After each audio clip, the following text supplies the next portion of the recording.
हाँ, hello students.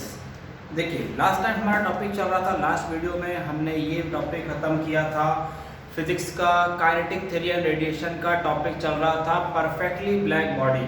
ठीक है, परफेक्टली ब्लैक बॉडी में हमने फेरिस ब्लैक बॉडी का एक्सप्लेनेशन उस टॉपिक में हो चुका था। ठीक है, अब हम है आगे बढ़ना है with the next topic, nothing but spectrum of perfectly black body. Spectrum of black body, ठीक है ना। अब spectrum of black body actual में एक एक्सपेरिमेंट है। ठीक है, एक एक्सपेरिमेंट परफॉर्म हुआ। दो साइंटिस्ट थे, ल्यूमर एंड प्रिंगशन।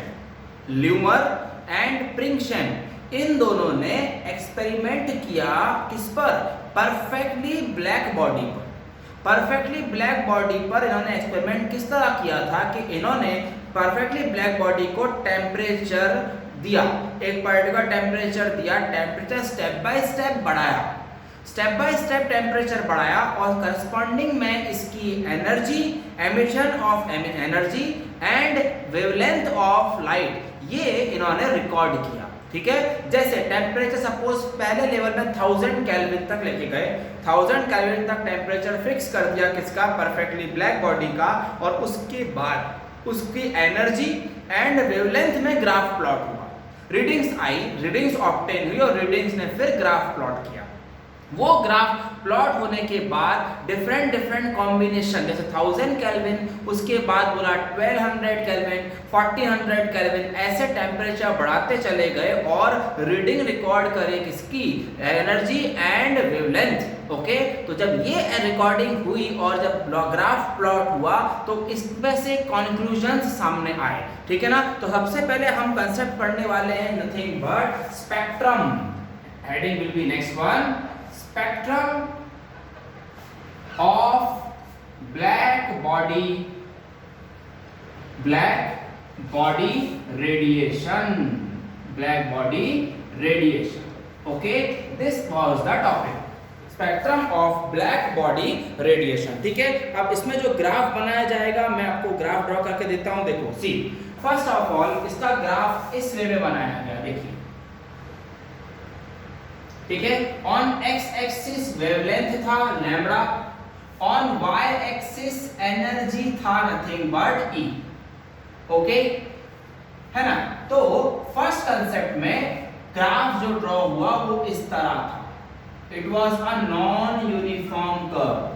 ठीक है, सपोज ये ग्राफ पहले रिकॉर्ड हुआ कितने डिग्री पर, मैं आपको बताता हूं। सपोज एग्जांपल दे रहा हूं 1000 केल्विन। 1000 केल्विन पर रीडिंग ऑफ फिक्स टेम्परेचर किया गया ब्लैक बॉडी का, फिर ग्राफ प्लॉट किया गया तो ग्राफ इस वेरिएशन में आया। सेकंड केस में फिर से इन्होंने टेम्परेचर बढ़ाया और फिर से रीडिंग प्लॉट किया तो ग्राफ इस तरह बना। ओके, ये सपोज टेम्परेचर इसके टाइम पर टेम्परेचर बोल देता हूं 1250 केल्विन। तो 1250 केल्विन टाइम पर ग्राफ ऐसा बना, फिर से इन्होंने टेम्परेचर बढ़ाया, फिर ग्राफ जब प्लॉट किया तो फिर से ग्राफ इस तरह प्लॉट हुआ। देखो, ग्राफ का जो पैटर्न है आप लोग समझ लें, ग्राफ का पैटर्न किस तरह शिफ्ट हो रहा है वो देखिए। ठीक है, अब देखो ये पॉइंट ज्वाइन करना, this is called as peak point, this is also peak point, this is also peak point. अगर मैं पीक पॉइंट को ज्वाइन कर रहा हूं तो चेक करिए, they are not in a line, एक लाइन में नहीं है। ठीक है, तो टेम्परेचर थर्ड केस में सपोज मैं बोल देता हूं 1450 केल्विन। ठीक है, अब ये एग्जामिन करिए इस ग्राफ के ऊपर से, इस तरह का ग्राफ प्लॉट हुआ था डिफरेंट टेम्परेचर्स पर जब रीडिंग लिया गया तो इस तरह का ग्राफ प्लॉट हुआ था। अब इन दिस केस अभी हम इसको बढ़ाते जा रहे थे, टेम्परेचर बढ़ रहा था। टेम्परेचर जब बढ़ रहा है तो चेक करिए एनर्जी भी बढ़ रहा है, ये तो कंफर्म हो गया है। देखो ग्राफ से कंक्लूजन क्या सामने आए, temperature is increasing, energy is also increasing. Check करें 1000 केल्विन पर this will be the energy, 1250 kelvin पर this will be the energy, 1450 kelvin पर this will be the maximum energy. बराबर। सो जैसे जैसे टेम्परेचर बढ़ा एनर्जी ऑफ एमिशन भी बढ़ा। लेकिन ये चेक करिए इन करस्पॉन्डिंग में अगर मैं इनको वर्टिकली प्रोजेक्ट करता हूं एक्स एक्सिस पर तो चेक करिए वेवलेंथ लैम्बडा मैक्स, इसको बोलेंगे लैम्बडा मैक्स, और ये हमारा ई मैक्स 1 ओके, अब लैम्बडा मैक्स 1 चेक करिए, यहां पर है। अगर मैं सेकंड पॉइंट को शिफ्ट अप करूं तो ये आ जाएगा लैम्बडा मैक्स 2, और अगर थर्ड पॉइंट को इसको भी शिफ्ट अप करूं तो आ जाएगा क्या, लैम्बडा मैक्स 3, और E1 मैक्स E मैक्स 2, और ये आ गया E max 3 and so on, बराबर। इस तरह का अरेंजमेंट सामने आया। इससे कंक्लूजन क्या निकले, देखिए टेम्परेचर बढ़ रहा है तो देखो वेवलेंथ क्या हो रही है, shifting towards zero, shifting towards left, मतलब टेम्परेचर बढ़ा तो वेवलेंथ कम हुआ, टेम्परेचर बढ़ा तो एनर्जी भी बढ़ा, एनर्जी बढ़ा लेकिन वेवलेंथ कम हुआ है, बराबर। सो इन दिस केस कंसेप्ट क्या क्या सामने आया, पहला ये कंसेप्ट सामने आया कि यहां पर फर्स्ट केस में ये बोलेंगे S temperature increases, as temperature increases, comma lambda max कहां शिफ्ट होता है, देखिए shift towards what, towards left, means decreases, means what, it decreases with temperature। Second case में ये सामने आया कि as temperature increases, comma energy E what increases, correct है, टेम्परेचर बढ़ रहा है तो एनर्जी ई भी बढ़ रहा है। ये दो कंक्लूजन सामने आए from the given concept, from the experiment. अब इस कंसेप्ट, दो जो कंसेप्ट सामने आए, इसी पे दो क्या बन गए, लॉज बन गए, ठीक है। फर्स्ट लॉ क्या बना, देखिए इसके ऊपर से फर्स्ट लॉ हमारा बना nothing but veins displacement law. ये लॉ सामने आया फ्रॉम दिस एक्सपेरिमेंट। इस लॉ ने वेरी सिंपल में एक ही कंसेप्ट बोला, देखो ऑलरेडी हमने लिखा हुआ है, चेक करो, टेम्परेचर एंड वेवलेंथ, टेम्परेचर बढ़ा वेवलेंथ कम हुआ तो कौन सा रिलेशन हो गया, इनवर्सली प्रोपोर्शनल। इस लॉ ने यही बताया था कि maximum wavelength is proportional to what, temperature 1 upon temperature, मतलब maximum wavelength is inversely proportional to what, temperature, and therefore we can say lambda max will be is equals to b times, b is a constant, मैं नाम बताऊंगा आपको, b times of 1 upon t, b times of 1 upon t, correct है। सो in this concept pattern क्या हुआ, देखो आपको समझाता हूं। आप देखिए यहाँ पे b का नाम क्या है, it is nothing but which constant, veins constant. इसे क्या बोला गया, वेन्स कांस्टेंट बोला गया, ठीक है। तो ये फर्स्ट लॉ सामने आया फ्रॉम द एक्सपेरिमेंट। अब second law, which was the second law, second law is very important, nothing but name है Stefan's law, Stefan's law of radiation. Okay, ये दोनों भी लॉज सिर्फ और सिर्फ ब्लैक बॉडी के लिए ही बनते हैं स्टूडेंट्स। ओके, याद रखिए, Wien's displacement law and Stefan's law. Stefan's law में क्या हुआ, सेकंड कंक्लूजन चेक करिए, टेम्परेचर बढ़ रहा है तो एनर्जी भी बढ़ रहा है, लेकिन इसको अनदर वे में कैसे बताया गया, एनर्जी कितने लेवल से बढ़ा, टेम्परेचर के कंपैरिजन में कितने लेवल से बढ़ा, ये स्टीफन्स लॉ ने बताया था। इसने क्या बोला, देखिए सी, इसने बताया कि energy emitted by a black body, energy emitted by the black body is directly proportional to EB लेना पड़ेगा, energy emitted by the black body is directly proportional to fourth power of temperature। ये relation था, fourth power of temperature. देखो temperature बढ़ रहा है तो energy बहुत हाई लेवल पे बढ़ता है, तो टेम्परेचर कितना, fourth power of temperature. Okay, इसी के बाद फॉर्मूले को प्रोपोर्शन हटाने के लिए we have used a constant that is nothing but sigma, sigma times of t to the power 4, where sigma is nothing but which constant, Stephen's constant. Which constant? Stephen's constant. So EB is equals to sigma times of t to the power 4. This is the important formula. Okay? लेकिन अब इस फॉर्मूले को modify किया गया, देखिए कैसे, इस फॉर्मूले को मॉडिफाई कैसे किया गया, बट आपको सबको पता है EB मतलब एमिसिव पावर, एमिसिव पावर का फॉर्मूला होता है Q upon A into T। amount of heat emitted per unit area per unit time is called as what? Emissive power of a black body of ordinary body, Q upon AT. So therefore can we say Q upon AT is equals to sigma times of T to the power 4. In place of EB आप क्या लिख सकते हो? Q upon AT, और Q upon AT is equals to sigma times of T to the power 4. अब इसी फॉर्मूले को मैं थोड़ा सा मॉडिफाई कर सकता हूं. कैसे? Q upon T is equals to sigma A T to the power 4. Correct है? Now Q upon T, amount of heat radiated with respect to time, with respect to time, इसे बोलते हैं क्या? रेट. अगर न्यूमेरिकल में rate पूछ लेता है, rate of emission of heat, rate of emission of heat, मैं लिख देता हूं, देखिए, rate of emission of heat, अगर ये लिखते हैं मतलब R, तो आपका आंसर बनेगा sigma A T to the power 4. Formula sigma क्या रहेगा? R, sigma A T to the power 4. This was your which law? Stefan's law of radiation. Okay, Stefan's law and Wien displacement law इसी experiment के conclusion के ऊपर बना था. Okay, clear है? देख लीजिए, Stefan's law and Wien displacement law. Now next concept start करेंगे. अब देखिए, एवरीबॉडी क्लियर है? यहां तक समझ में आ गया होगा आप लोगों को. रेट फाइंड आउट करना है. देखो ये फॉर्मूला रहेगा. अब एक कंक्लूजन और ऐड करता हूं उसमें. देखिए सी, अभी वेन डिस्प्लेसमेंट लॉ का काम हो चुका है, मैं इसे हटा रहा हूं, ध्यान से सुने. नेक्स्ट कंसेप्ट में थोड़ा सा आगे और बढ़ाएंगे कंसेप्ट को. ठीक है?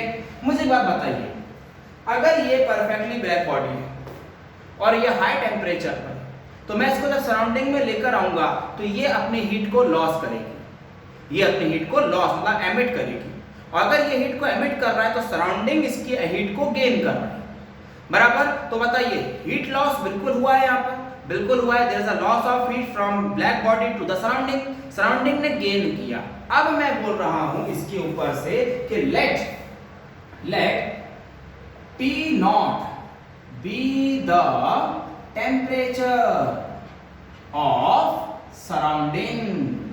Temperature of what? Surrounding. Therefore heat gain, मतलब कितनी हीट ऑक्यूपाई किया? Heat gained by the what? Heat gained by the atmosphere will be is equals to. अब मैं फॉर्मूला बना रहा हूं इसी के ऊपर से कंपैरिजन से. We can say what? देखो, इसने हीट कितनी एमिट किया था? Sigma T power 4. तो गेन कितना करेगा? Sigma times of T naught power 4. T naught क्यों लग गया? क्योंकि एटमॉस्फेयर का टेम्परेचर कितना? T naught. गेन करेगा sigma times of T naught के पावर में 4. तो अगर मैं यहां से आपसे पूछा कि heat loss by which body? Black body. अगर ये वर्ड आपको न्यूमेरिकल में आता है तो आप क्या करोगे? बड़े में से छोटा माइनस करोगे. बड़ा कौन था? Black body. छोटा कौन था? एटमॉस्फेयर. तो we can say sigma T power 4 minus sigma T naught power 4. दोनों में से कॉमन आएगा sigma T power 4 minus T naught power 4. This is the heat loss. ये क्या वर्ड आ गया? Heat loss. लेकिन न्यूमेरिकल में एक वर्ड और आता है साथ में. ठीक है, उसके बारे में बताता हूं. देखो, अगर आपको ये वर्ड पूछ लिया, rate of loss of heat, rate of loss of heat, rate अगर वर्ड लग गया, देखो मैंने रेट का फार्मूला क्या लिखा था? देखो, सिग्मा T पावर 4 में साथ में कौन ऐड हो गया था? एरिया. तो आपको अगर rate of loss of heat पूछ लिया तो इसी फॉर्मूले में मुझे एरिया मल्टीप्लाई करना पड़ेगा. मतलब R का फॉर्मूला बनेगा क्या? Sigma A T power 4 minus T naught power 4. ये है rate of loss of heat का फॉर्मूला, जिसमें एरिया मल्टीप्लाई हो जाता है साथ में. Okay, clear? तो यहां पर आपका स्टीफन्स लॉ कंप्लीट हुआ है. ओके, नाउ स्टीफन्स लॉ हो गया, वेन डिस्प्लेसमेंट लॉ हो गया. अब इसके बाद एक टॉपिक है, देखिए बहुत इंपॉर्टेंट टॉपिक है, Kirchhoff's law of radiation. Kirchhoff's law of radiation. ठीक है? हाँ से. अब उसके लिए मैं आपसे एक पहले एक फॉर्मूला रिवाइज करवा देता हूं। किरचॉफ्स लॉ ऑफ रेडिएशन के लिए एक फॉर्मूला इंपॉर्टेंट है, nothing but coefficient of emission. ये वर्ड आपको आएगा, coefficient of emission. Now what is coefficient of emission? देखिए मैंने आपको बताया था सबसे हाई एमिसिव पावर किसका होता है? सबसे हाई एमिसिव पावर होता है ब्लैक बॉडी का। उससे ज्यादा कोई भी बॉडी हीट एमिट नहीं कर सकती। क्यों? क्योंकि वही एक ऐसी बॉडी है जो 100% ऑफ हीट को एब्जॉर्ब कर लेगी। ठीक है, सो अब देखिए किरचॉफ्स लॉ ऑफ रेडिएशन। इसके पहले पढ़ने से पहले हम ये टॉपिक पढ़ेंगे कोएफिशिएंट ऑफ एमिशन। सिंपल सा फार्मूला है, सिंबल है स्मॉल ई नथिंग बट क्या होगा? कोएफिशिएंट ऑफ, जब एमिशन ही है तो एमिसिव पावर ही कंपेयर करेंगे। तो emissive power of ordinary body to the emissive power of perfectly black body, this is called as coefficient of emission. Compare हमेशा मैक्सिमम वैल्यू से किया जाता है। जैसे परसेंटेज निकालने हैं तो 600 में से 500 मार्क मिला है तो 500 डिवाइड बाय 600 करोगे, मैक्सिमम वैल्यू से डिवाइड किया जाता है। उसी तरह E अपॉन EB से ही कंपेयर क्यों किया? एमिसिव पावर सबसे हाई किसका होता है? ब्लैक बॉडी का होता है। तो this will be the formula of coefficient of emission. ठीक है, अच्छा एक छोटा सा टॉपिक और रिवाइज करवा दे रहा हूं आपको, ध्यान से सुने। आपने ये फॉर्मूला पढ़ा था A is equals to QA by Q। मैंने आपको बताया भी था कि ये फॉर्मूला ऑर्डिनरी बॉडी के लिए है, फॉर ऑर्डिनरी बॉडी के लिए ये फॉर्मूला है। सो इन दिस केस अगर मैं इसी को थोड़ा मॉडिफाई करूंगा तो फॉर्मूला बनेगा QA is equals to A times of Q। QA is equals to what? A times of Q बनेगा। करेक्ट है? मतलब हमें अगर जनरल बॉडी का amount of heat absorb find out करना है तो मैं A times of Q multiply करूंगा। ये फॉर्मूला आपको मैंने रिवाइज करने का बोला था। ठीक है, ये फॉर्मूला याद रखिए। ये है ऑर्डिनरी बॉडी के लिए और ये है परफेक्टली ब्लैक बॉडी के लिए फॉर्मूला। ओके, अब देखते हैं आगे से। अब इसको मैंने क्यों बताया, अब आपको यूज करना है which concept? Kirchhoff's law of radiation. Next topic है किरचॉफ्स लॉ ऑफ रेडिएशन। इस लॉ में इसने वेरी सिंपल कंसेप्ट बताया। इसने इतना ही बोला इस लॉ में कि coefficient of emission is equals to coefficient of absorption. ये होना चाहिए, मतलब जितना हीट एब्जॉर्ब करेगी उतना ही तो एमिट करेगी। ये तो कॉमन है, हमें यही प्रूव करवाना है कि coefficient of emission is equal to coefficient of absorption. इसे हम इक्वल कैसे करेंगे? एक सिंपल सा एक्सपेरिमेंट किया है इसमें। देखिए, इसने एक बॉक्स लिया, ओके, एक बॉक्स लिया और वो भी बॉक्स थर्मोस टाइप का लिया, मतलब डबल कोटेड वॉल और बीच में पूरा क्या था? मैंने आपको बताया था इंसुलेटेड मटेरियल। कौन सा मटेरियल है? Insulated material. बराबर। अब इस बॉक्स में ना तो बाहर की हीट अंदर आ सकती है, ना अंदर की हीट जो दे दी है वो बाहर जाएगी। बराबर। सो इन दिस पैटर्न क्या होगा कि इस बॉक्स में उसने दो मेटल स्पेरिकल स्फीयर हैंग करवा दिए। ओके, एक ही साइज के और एक ही डिस्टेंस पर उसने दो स्फीयर हैंग करवाए, लेकिन उसमें से एक स्फीयर था परफेक्टली ब्लैक बॉडी। एक स्फीयर कैसा था? परफेक्टली ब्लैक था। और दूसरा स्फीयर कैसा है? ऑर्डिनरी है। ये ऑर्डिनरी स्फीयर है और ये परफेक्टली ब्लैक बॉडी का स्फीयर है। ठीक है ना, ध्यान से सुने। अब सिंपल मैं बताऊंगा। देखो, ये तो कॉमन है कि जो बॉडी जितना हीट एब्जॉर्ब करती है वो उतना ही एमिट कर पाएगी। ये तो फिक्स है कि हीट जितना एब्जॉर्ब होगा उतना ही तो एमिट होगा। ठीक है, अब मैंने आपको ये बताया था कि ब्लैक बॉडी की टेंडेंसी ये होती है जितना भी हीट उसको दोगे वो एब्जॉर्ब कर लेगा। बराबर, जितना भी हीट दोगे वो एब्जॉर्ब पूरा का पूरा कर लेगा, क्योंकि परफेक्टली ब्लैक बॉडी है। अगर जितना हीट एब्जॉर्ब करेगा उतना ही एमिट करेगा। तो माइंड में ये सेट रखिए, हीट एब्जॉर्ब कितना करेगा और एमिट उतना ही करेगा। जितना एब्जॉर्ब करेगा उतना ही एमिट करेगा। तो अभी मैं दो बॉडी बोल रहा हूं, अब मैं ये बोलूंगा कि इस बॉक्स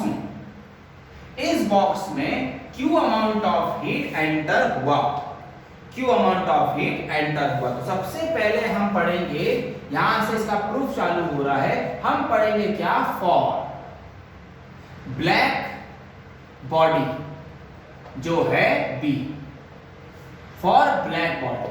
ब्लैक बॉडी में सबसे पहले मैं आपसे पूछ सकता हूं हीट एब्जॉर्ब कितना होगा, डेफिनेटली Q होगा। क्यों? क्योंकि ब्लैक बॉडी है, जितना दोगे उतने एब्जॉर्ब कर लेगा, मतलब Q अमाउंट ऑफ हीट पूरा एब्जॉर्ब करने की ताकत किसमें, सिर्फ ब्लैक बॉडी में है, तो उसने कितना हीट एब्जॉर्ब कर लिया, Q।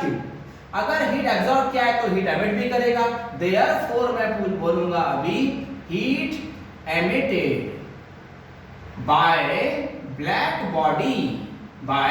ब्लैक बॉडी जो है सिंबल रहता है, आपको पता है EB मतलब कितना रहेगा, एग्जैक्टली हीट एब्जॉर्ब, बराबर है, जितना एब्जॉर्ब किया उतना ही एमिट किया। तो यहां से मैं बोल सकता हूं क्या, EB is equals to Q, क्योंकि अमाउंट ऑफ हीट एब्जॉर्ब कितना था, Q था। तो ये कंसेप्ट आ गया किसके लिए, अभी ब्लैक बॉडी के लिए, सही है। अब मैं बात करूंगा फॉर ऑर्डिनरी बॉडी, अब ऑर्डिनरी बॉडी मतलब O, ये बताइए अब ऑर्डिनरी बॉडी क्या 100% हीट एब्जॉर्ब करेगा, बिल्कुल नहीं करेगा। सो अभी मैं लिखने वाला हूं इसके लिए फिर से हीट एब्जॉर्ब, ठीक है। हीट एब्जॉर्ब कितना एब्जॉर्ब, मैंने आपको बताया था, एक फॉर्मूला था QA का, याद करिए, मैं यहां लिख देता हूं QA is equals to A times of Q, बराबर है। ये किसके लिए था, ऑर्डिनरी बॉडी के लिए ही था। तो अगर मैं हीट एब्जॉर्ब निकाल रहा हूं ऑर्डिनरी बॉडी का, तो मैं A इंटू Q निकालूंगा, करेक्ट। ये हो गया heat absorb, therefore heat emitted मतलब ऑर्डिनरी बॉडी है तो मैं E लिखूंगा, EB नहीं लिख सकता। E इज इक्वल्स टू कितना होगा, जितना हीट एब्जॉर्ब हुआ मतलब AQ। ओके, ये हमारी हो गई क्या, इक्वेशन 2। अब हमें और कुछ नहीं करना है, सिंपल में यही सॉल्व करना है क्या, कि इक्वेशन 2 बाय इक्वेशन 1।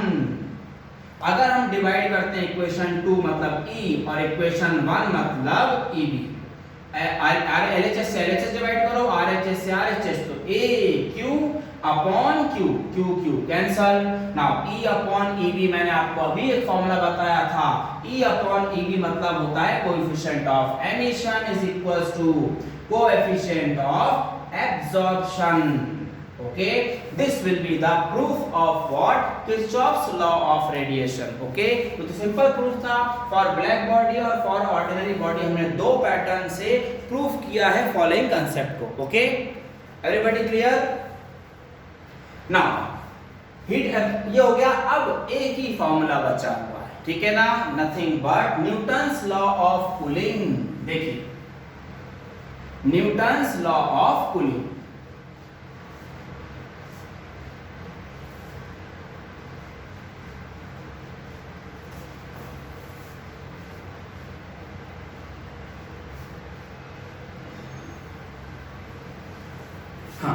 नेक्स्ट है न्यूटन्स लॉ ऑफ कूलिंग, ठीक है। न्यूटन्स लॉ ऑफ कूलिंग बहुत सिंपल है, ये है ऑर्डिनरी बॉडी के लिए, याद रखिए, only for ordinary body, very simple law है, ठीक है ना। देखो कोई भी body, general body, suppose iron rod है, अगर मैं इसको 100 डिग्री सेल्सियस पर हीट अप कर लूंगा और एटमॉस्फेयर में रख दूंगा, तो कुछ टाइम बाद ये कूल हो जाएगा, ठंडा हो जाएगा, मतलब इसका टेम्परेचर फॉल हो रहा है विथ रिस्पेक्ट टू टाइम। जैसे जैसे टेम्परेचर टाइम बढ़ रहा है वैसे टेम्परेचर कम हो जाएगा, मतलब there is a rate of fall of temperature with respect to time, ठीक है। तो इसका टेम्परेचर फॉल हो रहा है तो सराउंडिंग का टेम्परेचर क्या हो रहा होगा, गेन। तो इसने अपना कितना टेम्परेचर सराउंडिंग को दिया उसको बोलते हैं एक्सिस टेम्परेचर। जैसे 30 डिग्री सेल्सियस पर एटमॉस्फेयर है और ये है 100 डिग्री सेल्सियस पर, तो एक्सिस टेम्परेचर जितना है ये अपना डोनेट करेगा किसको, एटमॉस्फेयर। ठीक है, कब तक डोनेट करेगा, जब तक इस बॉडी का टेम्परेचर और सराउंडिंग का टेम्परेचर सेम ना हो जाए। जैसे ही सेम हो जाएगा टेम्परेचर का फ्लो रुक जाएगा। तो इसने इतना ही बताया था, क्या, rate of fall of temperature with respect to time is directly proportional to axis temperature theta minus theta naught, theta minus theta naught. Theta का मतलब क्या है बताइए, टेम्परेचर ऑफ बॉडी, और थीटा नॉट का मतलब है temperature of surrounding. Okay, this was the law of what, law of Newton's law of cooling. Proportion हटाने के लिए we can use a constant nothing but k times of theta minus theta naught. This will be the main formula for what, Newton's law of cooling.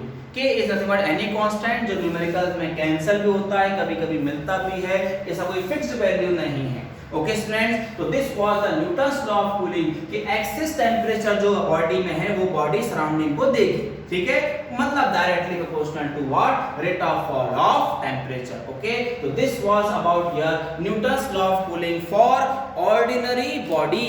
Okay, हाँ, और mind में set ये रखें, Stefan's law और Newton's law of cooling के numerical एक जैसे दिखते हैं, लेकिन डिफरेंस यही समझ में आ जाएगा आपको कि इसमें कूलिंग वर्ड आएगा, कूलिंग, हर न्यूमेरिकल में कूलिंग वर्ड आएगा। ओके, कूल्स डाउन या cools from 70 degree Celsius 30 degree Celsius cools, और उसमें स्टीफन्स लॉ में ब्लैक बॉडी का मेंशन रहेगा कि ब्लैक बॉडी ने टेम्परेचर लॉस किया है 727 डिग्री सेल्सियस से 227 डिग्री सेल्सियस तक। ठीक है, तो ये डिफरेंस रहेगा, इस डिफरेंस को पूरा पढ़ के ही क्वेश्चन सॉल्व करिए, क्योंकि दोनों के क्वेश्चन एक ही जैसे दिखते हैं। Okay, clear? So this was all about your kinetic theory and radiation.